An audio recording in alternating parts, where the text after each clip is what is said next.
Hello दोस्तों, नमस्कार। मैं हूं आपका भाई मोनू डोबरान। अगर आप लोग नए हैं मेरे चैनल पर तो चैनल को सब्सक्राइब कर लीजिए और घंटी को भी प्रेस कर लीजिए, क्योंकि मैं ऐसे ही वीडियो बनाता रहता हूं।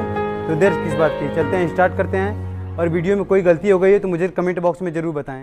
तो धन्यवाद एंड लव यू।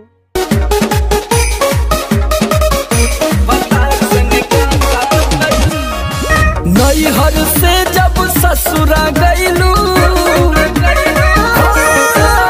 नैहर से जब ससुरा गईलू, कै बज दिया बुतैलू, भतार संगे काका कैलू, भतार संगे काका कैलू।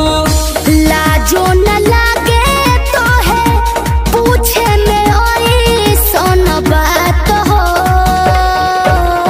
कैसे बनम के कोरा सुतैलू, केवाड़ी में किली लगैलू, भतार संगे काका कैलू, भतार संगे काका कैलू। अरे चलो हटो, का करब जान के।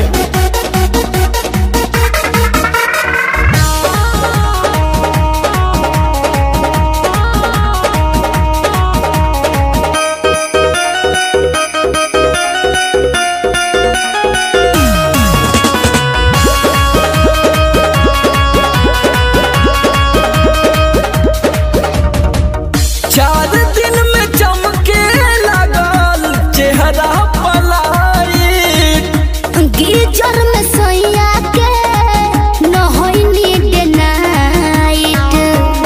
का बुझलो? चार दिन में चमके लगल चेहरा पलाइत, गिरजर में सैया के न होइनी डे नाइट। कई बार चोंच से चोंच लड़ैलू, गुलाबिया चादर ओढ़लू, भतार संगे काका कैलू, भतार संगे काका